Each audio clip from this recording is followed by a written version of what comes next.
नमस्कार आप सभी को। स्वागत है आपका स्टडी रूम में। तो चलिए अपने आगे के लेक्चर को कंटिन्यू करते हैं।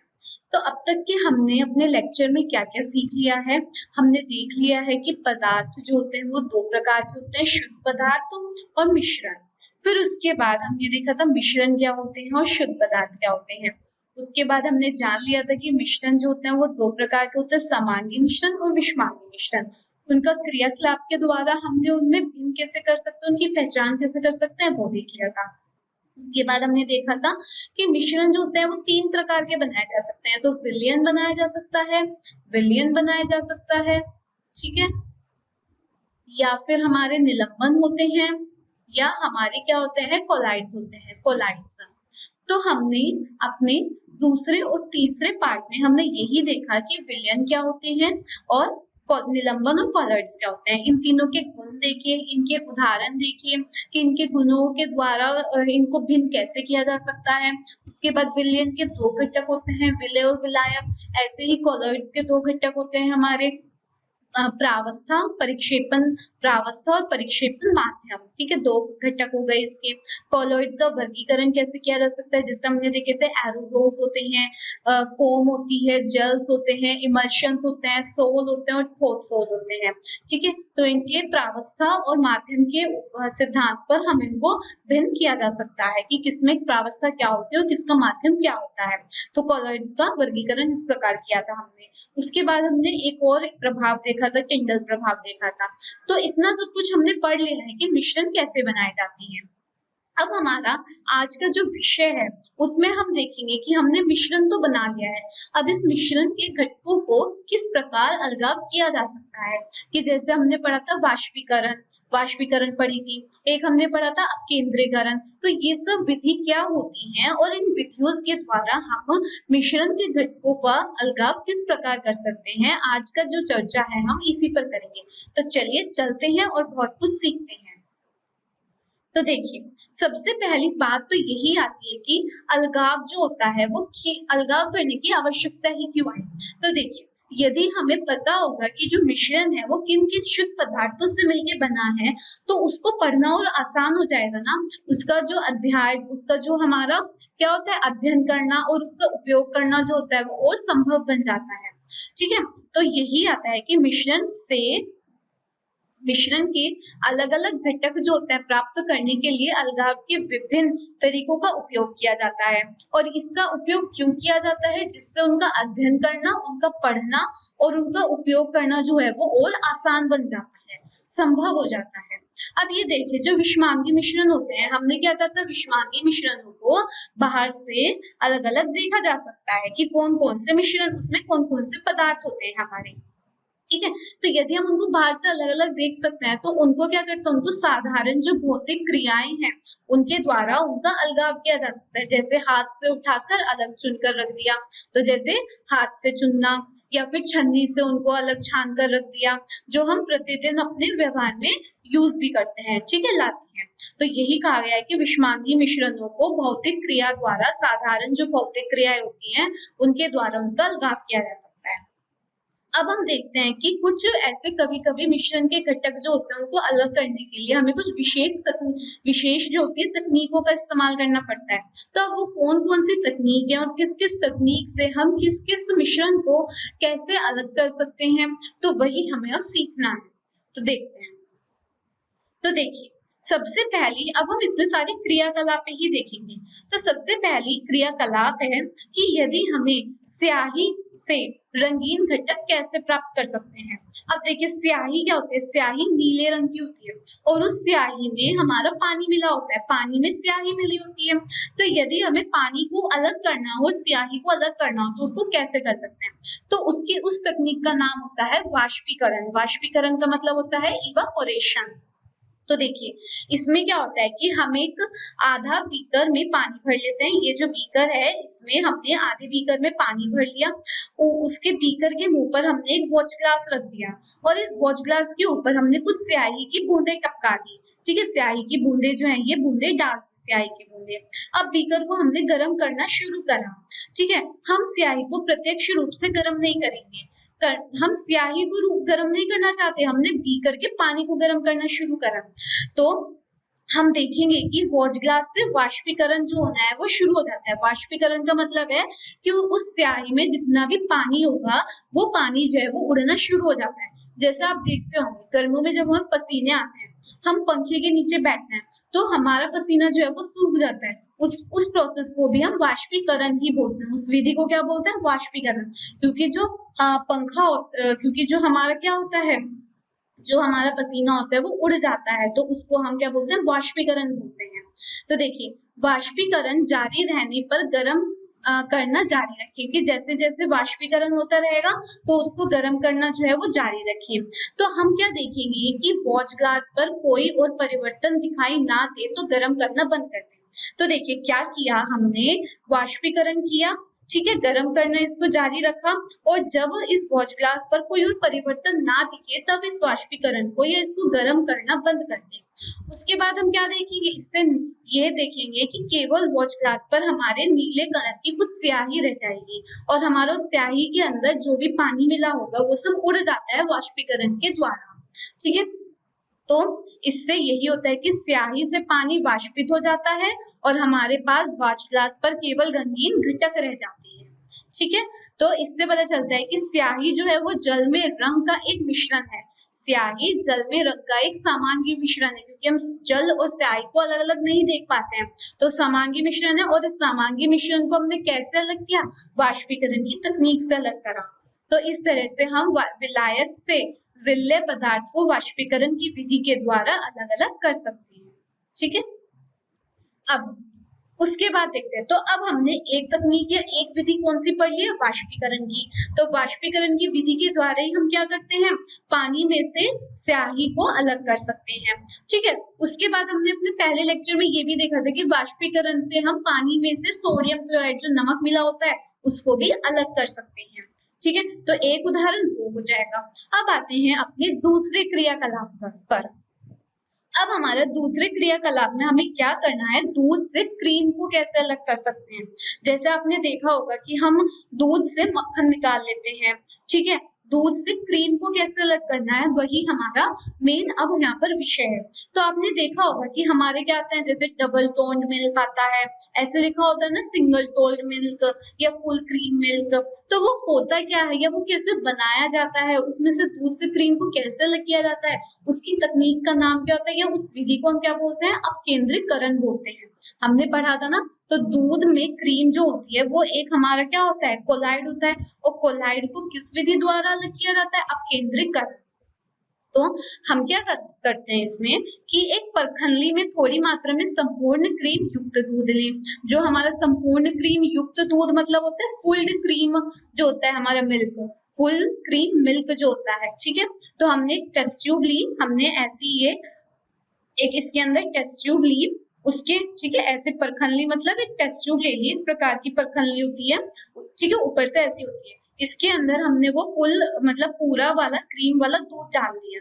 ठीक है, अब केंद्रित यंत्र में इसको रख दिया, 2 मिनट तक अब केंद्रित करें। अगर ठीक है, उसको 2 मिनट तक अपकेंद्रित करें। तो अपकेंद्रीकरण कैसे होता है? जैसे कि हम क्या करते हैं घर में, हम क्या करते हैं जब मक्खन निकालते हैं तो उसमें रई मारते हैं ना, तो वो रई क्या करती है? वो रई हमारे दूध को क्रीम से अलग कर देती है। तो वही हमारा क्या होता है, उसको घुमाना पड़ता है। जैसे जब हम ड्राई करते हैं अपने कपड़ों को वॉशिंग मशीन में, तो ड्रायर में डालते हैं, तो ड्रायर में क्या होता है? पानी जो होता है वो कपड़ों में से अलग हो जाता है, कपड़े सूख के बाहर निकल जाते हैं। तो इसी तकनीक को हम क्या बोलते हैं? अपकेंद्रीकरण की तकनीक बोलते हैं या विधि बोलते हैं। तो देखिए, तो अगर स्कूल में यह उपलब्ध नहीं है तो यह प्रयोग आप घर पर भी रसोई में प्रयोग होने वाली मथनी से या मिक्सी से भी कर सकते हैं। तो बस इसमें क्या होता है, यहाँ पर हमने वो परखनली रखी और इसको ऐसे ऐसे ऐसे ऐसे चला दिया। इससे क्या होगा हमारा? इससे हमारा क्या होगा? संपूर्ण क्रीम जो होती है, क्रीम दूध से अलग हो जाती है। ठीक है, तो दूध से जो होती है वो 2 परतें अलग हो जाती हैं और परखनली के ऊपर हमें क्या दिखती है? क्रीमी लेयर प्राप्त होती है। ठीक है, तो इससे पता चलता है कि अपकेंद्रित सिद्धांत के आधार पर जब इसे तेजी से घुमाया जाता है तो भारी कण तो नीचे बैठ जाते हैं जो दूध के कण हैं, और हल्के कण जो हमारी क्रीम है वो हल्की है और वो ऊपर उठ जाते हैं। ठीक है, तो इस प्रकार अपकेंद्रीकरण से हम दूध से क्रीम को अलग कर सकते हैं। तो अब देखते हैं कि अपकेंद्रण के और क्या क्या प्रयोग होते हैं। तो देखिए, जैसे जांच प्रयोगशाला में रक्त और मूत्र के जांच में, कि जैसे हम ब्लड टेस्ट करवाते हैं ना, तो जांच प्रयोगशाला में भी हम क्या करते हैं, अपकेंद्रीकरण या यूरिन टेस्ट करवाते हैं। तो अपकेंद्रीकरण से ही होता है ये। इसमें भी क्या होता है कि रक्त में, जैसे हमारे खून में बहुत से क्या मिल जाते हैं, नशीले पदार्थ होते हैं या फिर हमारे कुछ भी पदार्थ मिले होते हैं, तो उन पदार्थों को अलग अलग अध्ययन करने के लिए हम इस अपकेंद्रण के तकनीक का या विधि का उपयोग करते हैं। ठीक है। उसके अलावा डेयरी तथा घर से में क्रीम से मक्खन निकालने की प्रक्रिया, ये भी हमने देख लिया।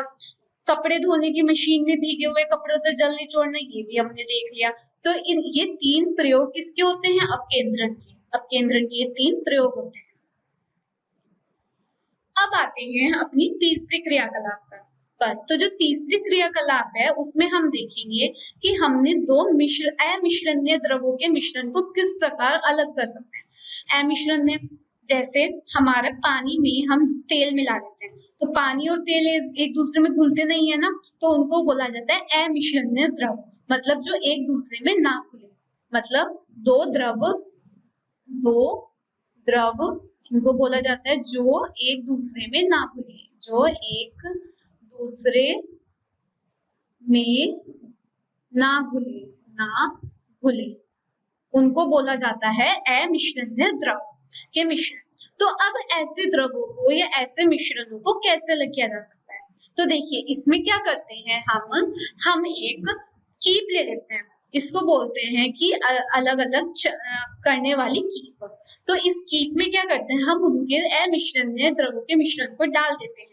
तो जो भारी वाला मिश्रण होगा या जो भारी वाला कण होगा वो तो नीचे आ जाएगा, और जो हल्का वाला होगा वो उसके ऊपर तैरता रहेगा। फिर हम क्या करेंगे, उसकी नीचे से स्टॉपकोर को जो है वो खोल देते हैं। तो भारी वाले कण को पहले एक अलग बीकर में निकाल लेते हैं, और जो हल्का वाला होता है फिर जब वो आना शुरू हो जाता है उसको बंद कर देते हैं, और फिर हल्के वाले भी जो कण होता है उसको अलग बीकर में इकट्ठा कर लेते हैं। तो इस प्रकार एक कीप के द्वारा, ठीक है, इसको बोलते हैं पृथककारी फनल। मतलब पृथककारी फनल जो होता है, मतलब अलग अलग करने वाला जो फनल होता है, उसके द्वारा हम अमिश्रणीय द्रवों के मिश्रण को अलग अलग कर सकते हैं। तो इनका सिद्धांत क्या होता है, इनके घनत्व के सिद्धांत पर, मतलब जिसका घनत्व ज्यादा होगा, जिसका घनत्व, इसका सिद्धांत क्या है, घनत्व। घनत्व जो है वो इसका सिद्धांत है। ठीक है, जिसका घनत्व ज्यादा होगा वो नीचे आ जाएगा, और जिसका घनत्व कम होगा वो ऊपर तैरता रहेगा। तो पहले जिसका घनत्व ज्यादा होगा वो निकल जाएगा, और बाद में जिसका घनत्व कम होगा वो निकल जाएगा। तो इसमें क्या करते हैं, हम पृथककारी कीप का उपयोग करते हैं। तो जैतून के तेल को पानी से अलग करने का प्रयास करें। जैतून का तेल और पानी के मिश्रण को अलग करने वाली कीप में डालें। हमने इस कीप में, इस ऐसी ही कीप होती है वो, जैतून का तेल और पानी वाला मिश्रण डाल दिया। ठीक है, तो अब इसमें देखेंगे, इसे कुछ देर ऐसे ही रहने दें जिससे तेल और पानी की अलग अलग परतें बन जाए। तो पृथककारी फनल का स्टापका खोले और पानी की निचली परत को सावधानी से निकालें। तो पहले पानी क्या होता है, पानी तेल से ज्यादा भारी होता है, तो पानी नीचे आ जाएगा, तो पानी पहले निकल जाएगा। ठीक है, उसके बाद जैसे ही तेल जो है वो स्टॉपकॉक तक पहुंचता है, तो अलग करने वाले फनल के स्टॉपकॉक को बंद कर देंगे। ये जो स्टॉपकॉक होता है इसको हम बंद कर देंगे। उसके बाद हम देखते हैं कि हमें अलग अलग बीकरों में पानी और जैतून का तेल जो है वो मिल जाता है। तो फनल को अलग करने का सिद्धांत यह है कि अमिश्रणीय तरल जो है पदार्थ अपने घनत्व हो गया ना, कि अपने डेंसिटी, घनत्व मतलब अपनी डेंसिटी के आधार पर परतों में अलग अलग हो जाते हैं। ठीक है, तो यहाँ पर घनत्व आता है हमारा, घनत्व इसका सिद्धांत है। तो इस प्रकार हम दो अमिश्रणीय द्रवों के मिश्रण को अलग अलग कर सकते हैं। हमने ये वाली तकनीक देख ली। तो हमने अब तक कौन कौन सी 3 तकनीक देख ली। एक तो हमने वाष्पीकरण की तकनीक देखी, फिर एक हमने अपकेंद्रीकरण की विधि देखी, और एक अब हमने क्या देखा, जिसमें हम पृथककारी जो फनल होता है उसकी तकनीक देख ली, जिसमें हम अमिश्रणीय द्रवों के मिश्रण को अलग अलग करते हैं। अब आते हैं कि जो हमारी अपकेंद्रीकरण है उसकी तकनीक का इस्तेमाल और कहाँ किया जाता है। तो देखिए, तेल तथा जल के अघुलनशील मिश्रण को अलग करने में भी, जैसे अभी तो हमने किसमें, उस कीप का इस्तेमाल किया था, पृथककारी कीप का इस्तेमाल किया था, लेकिन जो हमारी अपकेंद्रीकरण की जो तकनीक होती है उससे भी हम जल तथा जो तेल का जो अघुलनशील मिश्रण होता है उसको भी अलग कर सकते हैं। उसके अलावा आपने देखा होगा हमारे क्या होता है कि धातु शोधन के दौरान लोहे को पृथक करने में, ठीक है, जब हम क्या करते हैं धातु शोधन मतलब जब हम उनको अलग अलग अपने धातुओं को उसके जो पदार्थ होते हैं या उनके मिश्रण होते हैं उनसे अलग करने के लिए, शुद्ध लाने के लिए उसमें भी हम इस तकनीक का इस्तेमाल करते हैं। तो लोहे को अलग करने में इस विधि के द्वारा हल्के स्लैग, ठीक है, हल्के स्लैग जो होता है धातु मलद को ऊपर से हटा लिया जाता है तथा भट्टी की निचली सतह पर पिघला हुआ लोहा जो है वो शेष रह जाता है। और भट्टी की निचली जो हमारी सतह होती है उस पर पिघला हुआ लोहा क्या होता है, शेष रह जाता है। ठीक है, तो ये होती है। अब इसके बाद आता है कि एक और तकनीक होती है जिसमें हम क्या करते हैं, ऊर्ध्वपातित का प्रयोग करते हैं। अब ऊर्ध्वपातित क्या होता है, जैसे आपने देखा होगा कपूर होता है, कपूर को आप जैसे ही जलाते होंगे तो कपूर क्या है, ठोस है। अब उस कपूर को आप जैसे ही जलाते हैं वो एकदम से गैस में बदल जाता है ना, उड़ जाता है। तो इसको हम बोलते हैं ऊर्ध्वपातित, मतलब जो सबलाइम हो सके, जो डायरेक्ट ठोस से गैस में बदल सके। तो ऐसे मिश्रण को कैसे अलग किया जा सकता है, तो देखिए, तो हम नमक और कपूर को मिश्रण को कैसे अलग कर सकते हैं।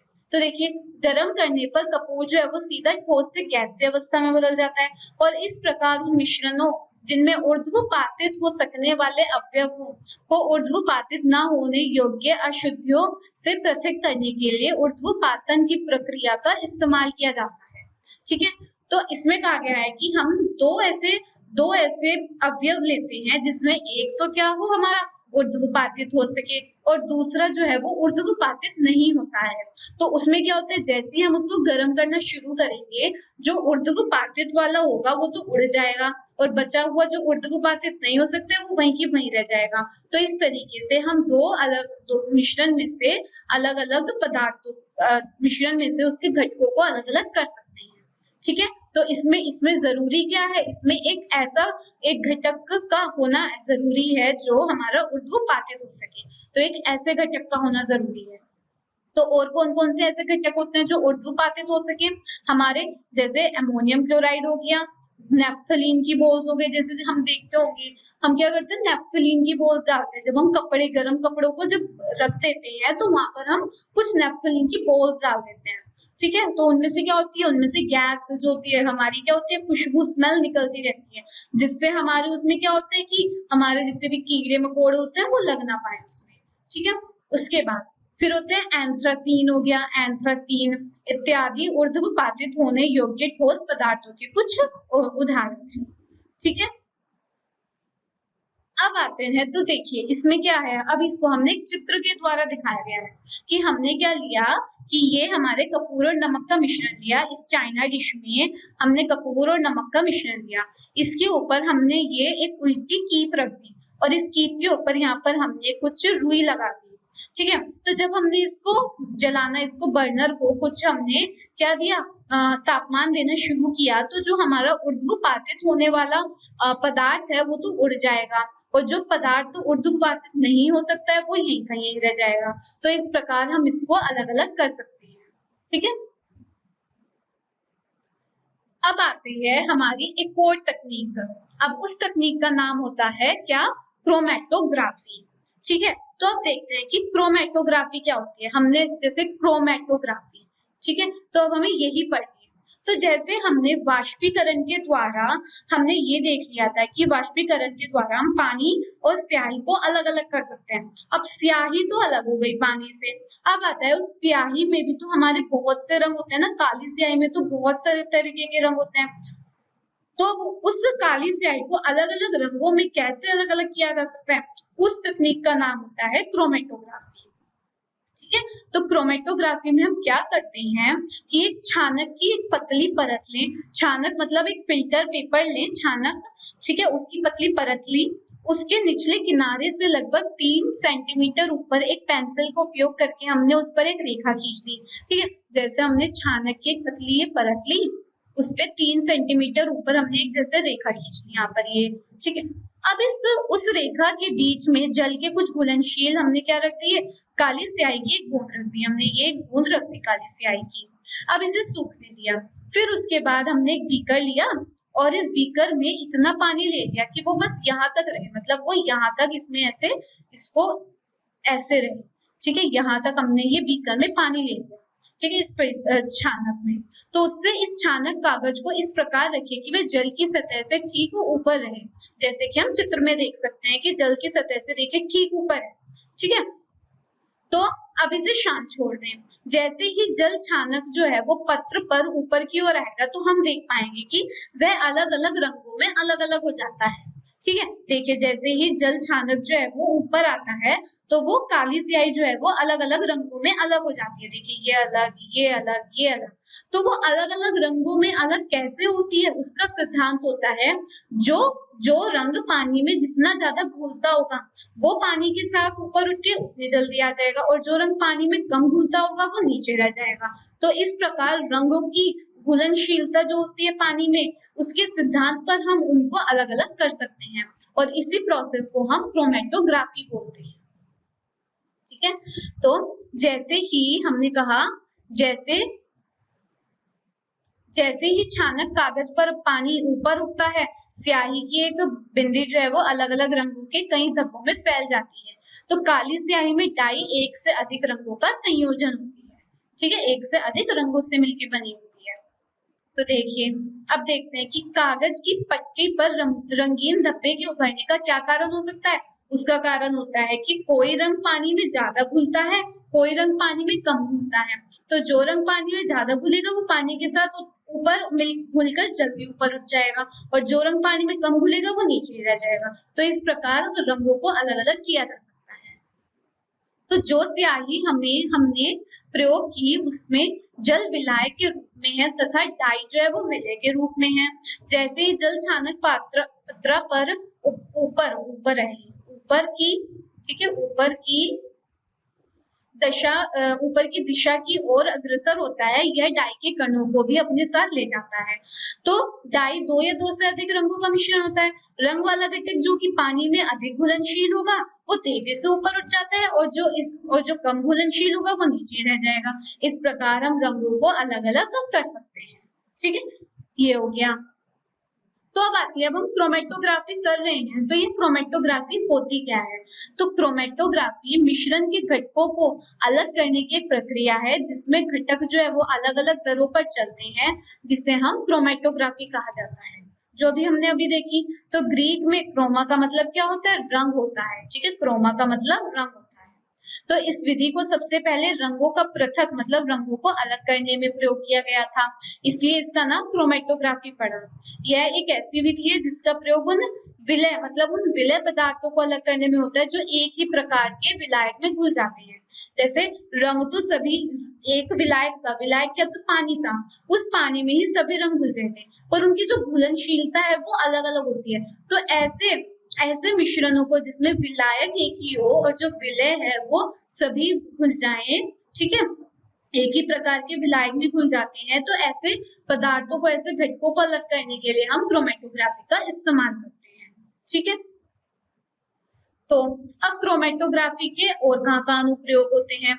देखिए, एक तो डाई में रंगों को अलग करने के लिए अभी देख लिया, प्राकृतिक रंगों में पिगमेंट का पृथक करने में, जैसे हमने देखा हम पत्तों का कलर जो होता है वो हरा होता है, तो उस हरे पत्ते में को अलग अलग और कौन कौन से रंग होते हैं उसमें, उसको भी अलग करने के लिए हम क्या करते हैं, इस क्रोमेटोग्राफी का ही उपयोग करते हैं।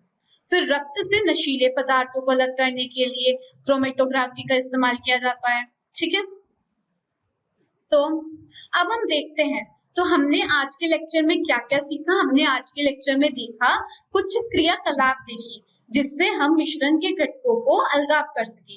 पहली क्रियाकलाप हमने देखी वाष्पीकरण की। उस वाष्पीकरण की क्रियाकलाप में हमने देखा कि हमने पानी में से स्याही को अलग कर दिया था। दूसरी क्रियाकलाप देखी हमने अपकेंद्रीकरण की, जिसमें हमने दूध से क्रीम को अलग कर दिया था।